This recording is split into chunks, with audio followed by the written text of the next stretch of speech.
I really should be putting some old snowmobile tracks on this, so that way my snowmobile will grip those tracks and pull itself off, but I just haven't done it. And a big reason why I haven't is because I use this for other things beyond just the snowmobile. So I do love these trailers though.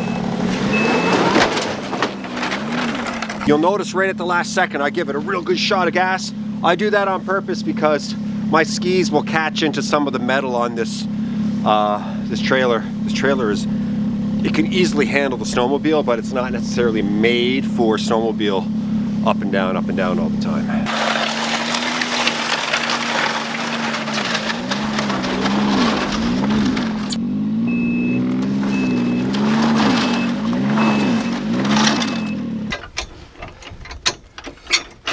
There's this theory back home that if you put the pin in upside down, you have less chance of losing the actual pin.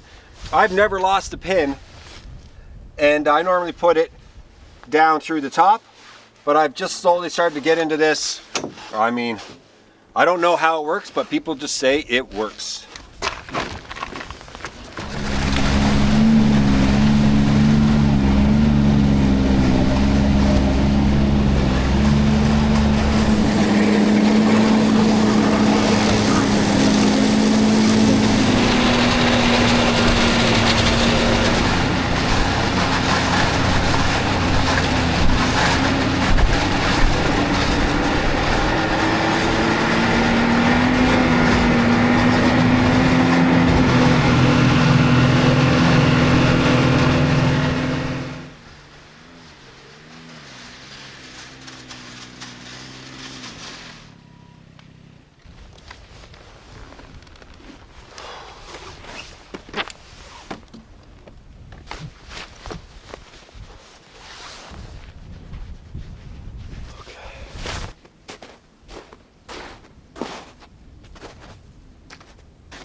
The first thing I want to do is take a walk around the tent. I want to make sure that there's no signs of any animals that might be in or might have ripped through the tent.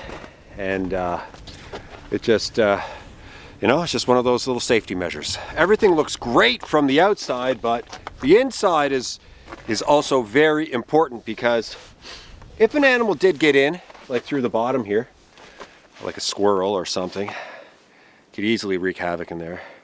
But I've had very good luck so far when it comes to my tent not getting destroyed. Last year it did get ripped up by a bear, but that was after like 6 years, 5-6 years standing in this location. So this is all brand new canvas. This is it's a White Duck Outdoors tent. This isn't a sponsored video, but just in case you're wondering, it's a White Duck Outdoors 10 by 12 tent. And I've had this up for about 6 months now. There is nothing like looking in this place when it's been a while since I've been here.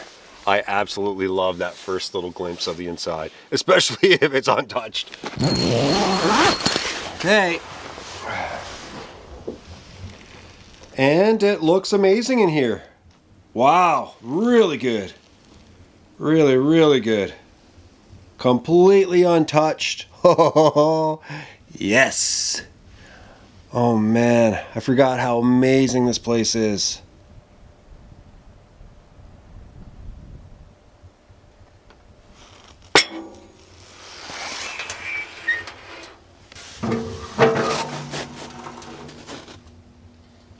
This old wood stove is filled with water. Melt.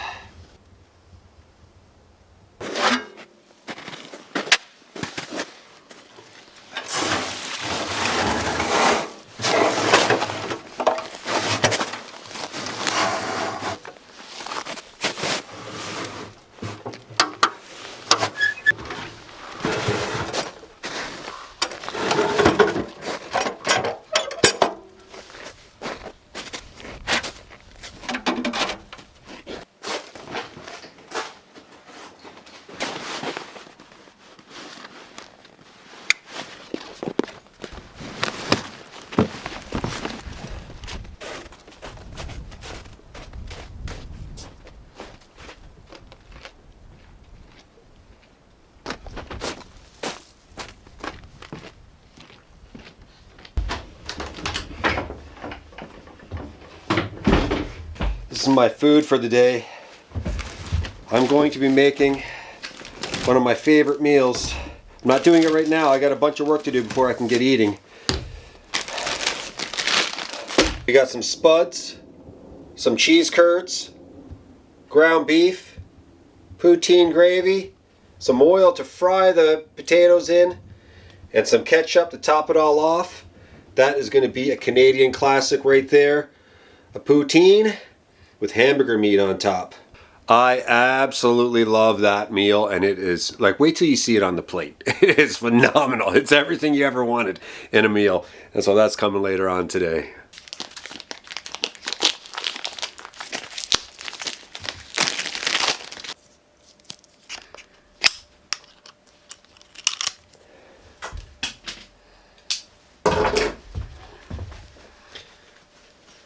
So now if the bear wants to get me, I'm ready to go. Essentially it just comes right out of my pocket. I'm gonna make sure there's nothing else in there. I'll put the, there, ready to go. Pocket cover on the inside. And normally I have a holster on my hip for this, but that's just fine. It'll work perfectly. And the bears are 100% awake now, so I didn't bring any sort of firearm with me. But it's soon time for me to do that, and I will be soon enough, like I said, but just not today. I feel pretty good. I've always felt very safe here in this location, but I might as well feel extra safe with the bear spray.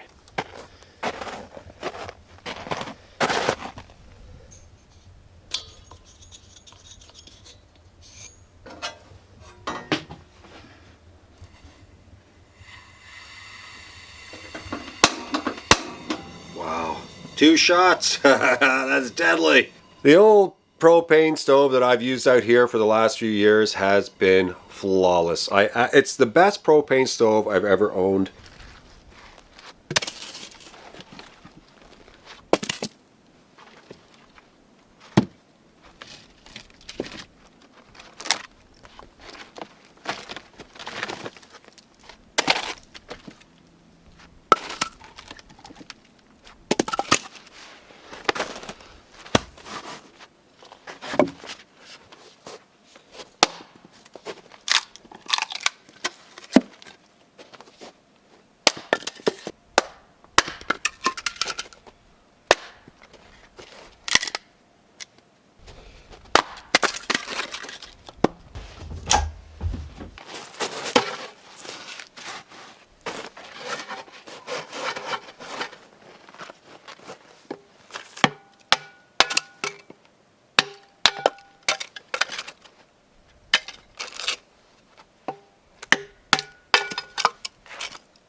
For those of you wondering, this is like an unbelievable way of splitting wood. Obviously, it's what I'm doing is I'm splitting or making kindling. Splits. And it's a very safe way to make splits. I've used this before on the channel, but many of you are new and haven't seen this before. So I just have a 4-pound mallet. And as you saw, I just like split up this wood with the axe. And instead of using the axe to make the splits, which I can do rather safely, I'm using the mallet and the splitter. And this splitter is homemade. Jerry crafted it for me years ago, maybe 4 or 5 years ago. And I'm really noticing right now that I'm a lot stronger than I was when I first started doing this. And I just mean like stronger in the wrist and in the hand. When I first started doing this, I would get tired rather quickly with this hand because I wasn't used to the weight. But now that I'm out in the woods all the time, working, hammering, you know, drilling, all this sort of stuff, this is, it feels nice, right? And I don't feel any sort of fatigue whatsoever when I'm doing this. And really, you just got to let the weight of the mallet do the work. And you don't have to smash it. You really don't. Don't smash it. Just the weight of the mallet will do everything. And you can really fine tune these. You can get them nice and small if you want, and they just pop right off.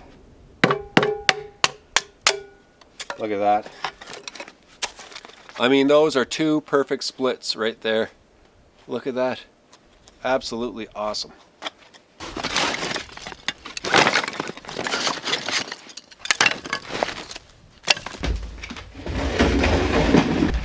It isn't super warm in here, so I definitely want to have a fire today. Whoa, and I got a lot of ash in here that I need to deal with.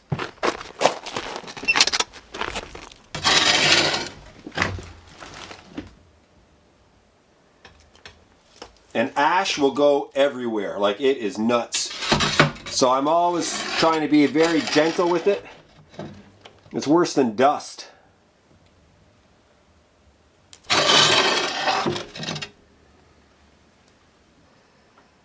So this stove is an 1/8 of an inch, and that's why I have the bricks. Always good to have the bricks inside if you have a thinner stove. But an 1/8 of an inch truly is standard for most of these camp stoves. And zero complaints about the stove. It's probably my second favorite stove I've ever owned. Now the stove at the cabin is 1/4 of an inch thick, and it's bigger, and it weighs a ton. And I haven't put bricks in that one yet because I just feel so confident with how thick that thing is. But I probably should, just to protect it, because eventually it will crack.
Now what I'm going to do is save some of these splits. I got a good little load here for the next fire when I come back.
Love this table.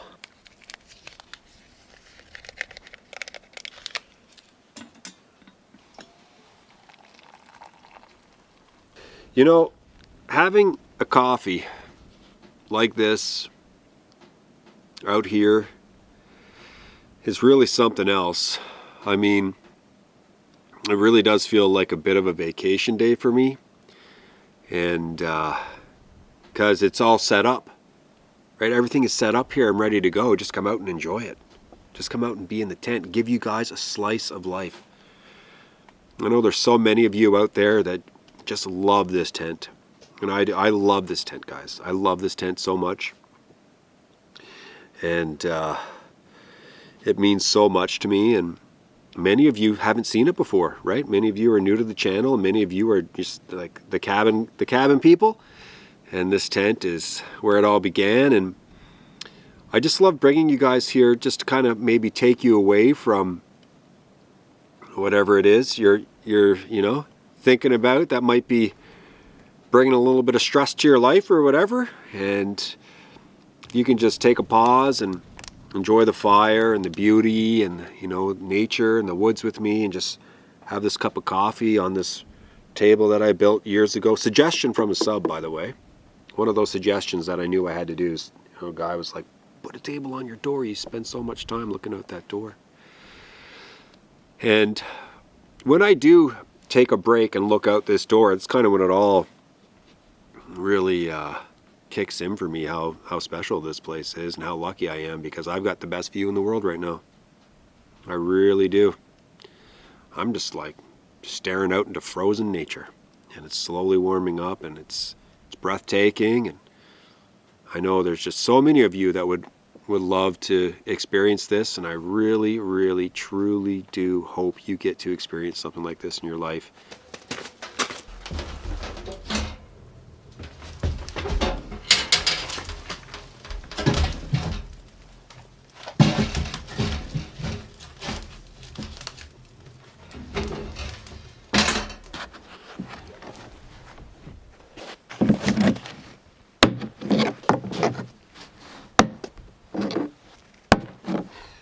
I've got a snowshoe holder.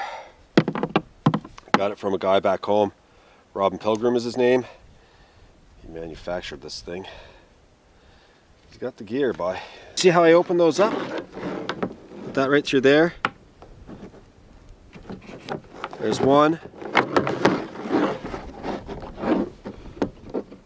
Was this right, Rob? It feels right. It does. There's another. I just don't know if I feel like it has to be this way. This one might not be so easy to get on though. No.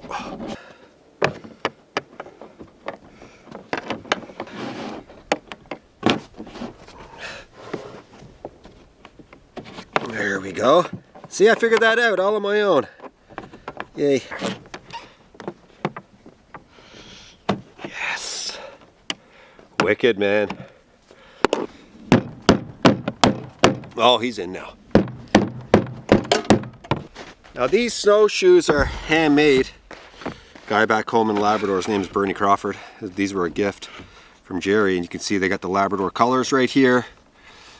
The blue, green, and white. And he knows what he's doing. You got the green, the blue, and the white right here as well.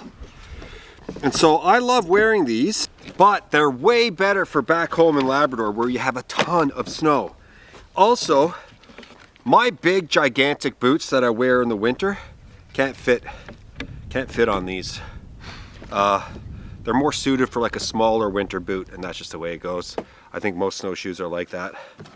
But let's see if I just like, these guys here must be to lock them in place.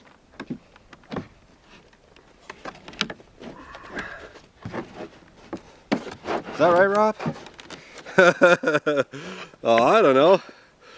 I feel like it could go on the other way too. Well, let's do this. Let's do this. I mean, I know they're not going anywhere. Oh yeah, that's more like it. Those aren't going anywhere. You see how they're set in there now? That is deadly. And if I want to be sure, I can just go underneath here. That's how I'm doing it anyway. And now they definitely can't go anywhere.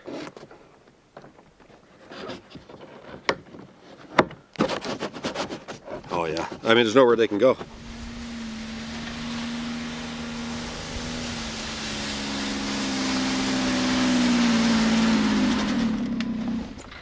This tent has been standing here for a long time. And it's really done a great job. I can't see much UV damage done to this tent. It's really retained its color quite nicely. I've had others that haven't. This one's done quite well. And this is a 2-man tent. And I had some amazing times here this winter. I'll put a link to perhaps my biggest video of the year was in this tent. And boy, I had a great time right at the beginning of the season.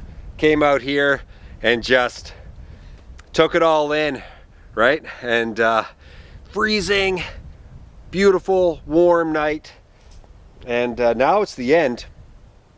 And this thing has just stood up. Like it hasn't budged. It hasn't budged.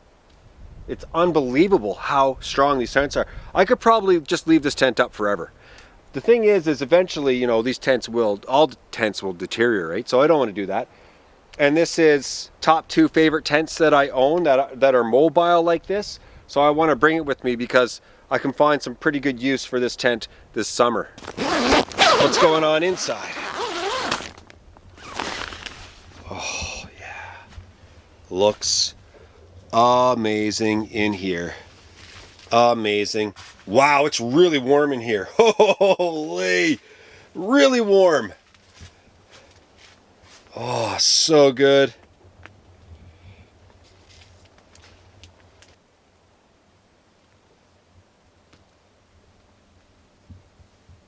For those of you wondering, yes, I did take the stove out.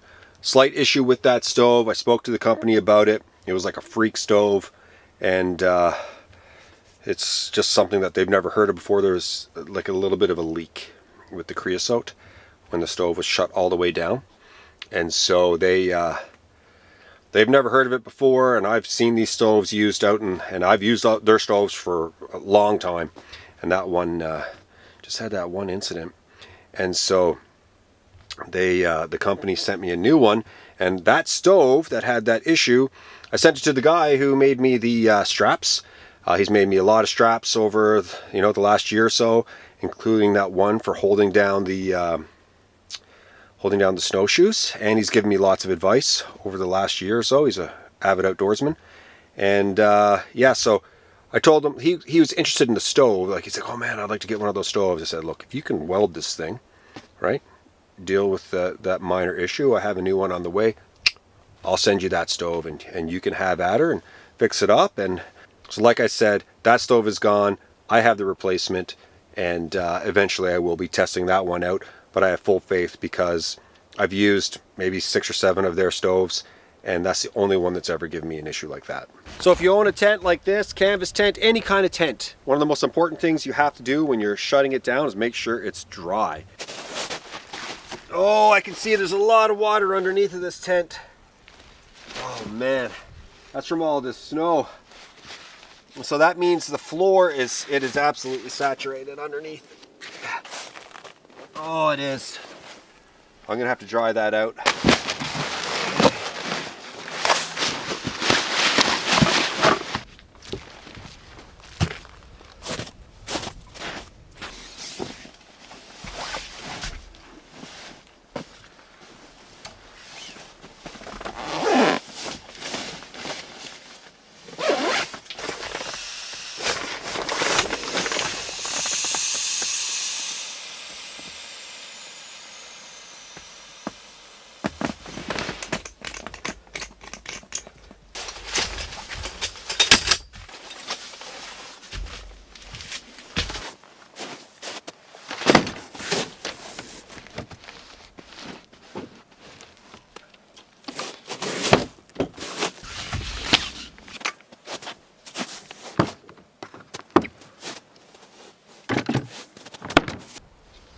So I'm going to leave all of the ropes here, and that way when I come back next fall, late fall, I'll just be able to attach them, and I'll be good. And normally I have just like a little slip, not a slip knot, but like a quick release knot. It allows for me to move pretty quickly through all of these.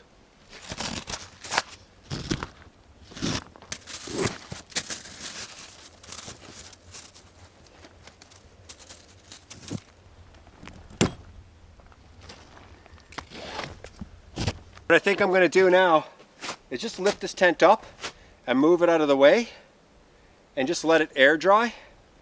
Then I'm going to flip this over and lay it on something. If I can air dry everything here before I go home today, that would be amazing.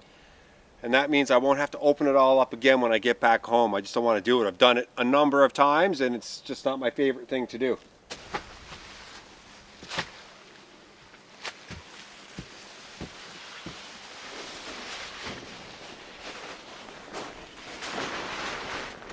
Just going to put out the skirting and leave it. I don't think it's going to fly away anywhere, and it will dry out. The snow is not going to really get this wet.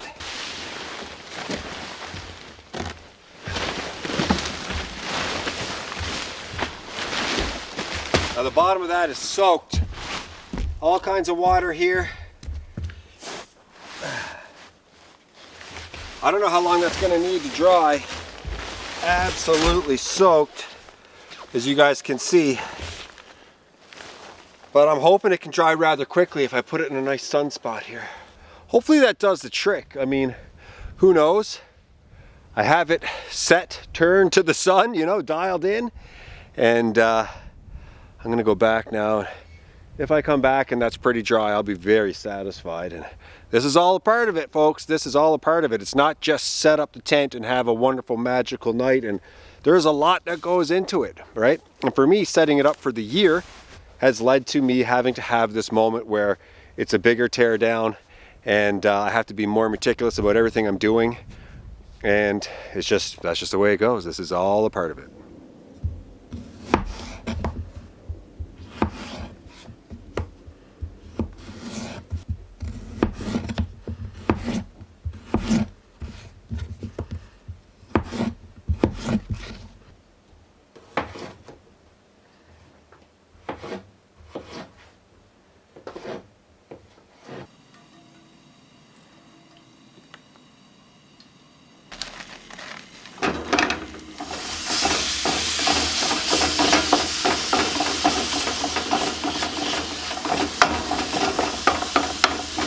Okay, I'm going to test the fry.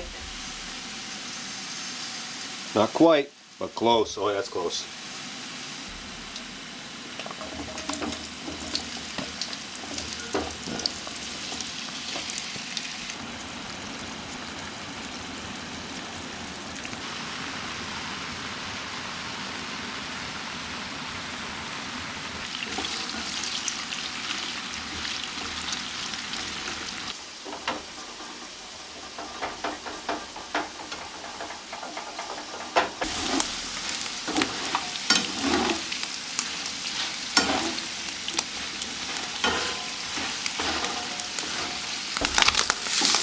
Now I love my beef really crisp up. I find it gives so much flavor. A little bit of crisp on it for the poutine. That's the best way to do it. There was a restaurant back home growing up called Midway Garden Restaurant. And their poutines were famous back home. Everyone loved their poutines. And they would crisp up their beef, and I always thought that was the secret. And these fries are getting close here now.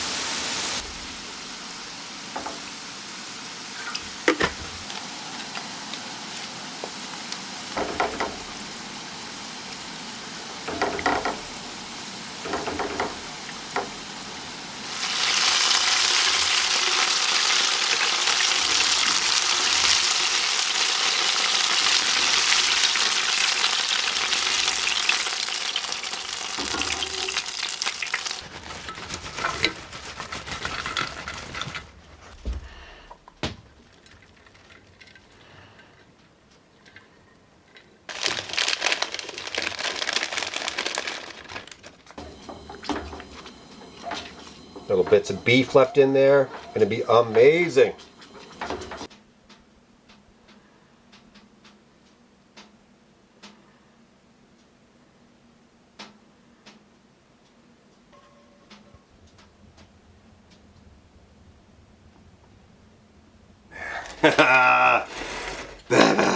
You know you want to be here doing this. This is unreal. Unreal. Yeah. I thought about doing pork chops this morning when I went to the grocery store. And I went to the grocery store and I passed the cheese section and I thought, curds. And then I thought poutine. And then I thought ground beef. You gotta have the ground beef on it. So essentially I went to the grocery store with nothing. Knowing I'd be picking up some supplies, so even a fresh ketchup. And the thing is with ketchup is that you have to have it. You have to have it on the poutine. I do anyway. I mean, I can eat it without, but when it has the ground beef on it, needs it. And you gotta be fancy. Oh, yeah. Oh man. Oh man. You know it's good. It's unreal.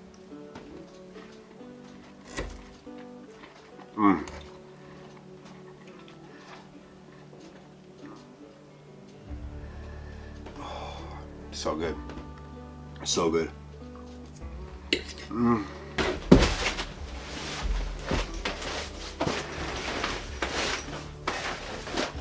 the only thing I pack away really now is the sleeping bag, because mice love that thing. They love it.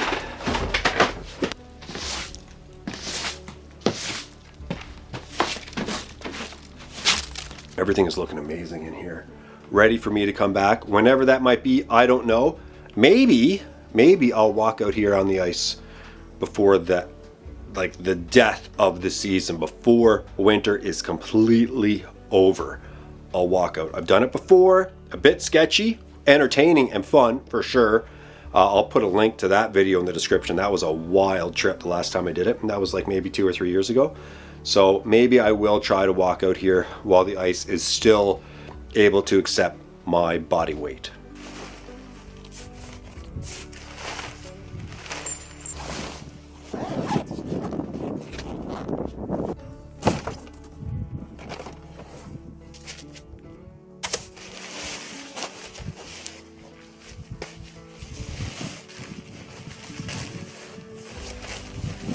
Oh, that helped a lot.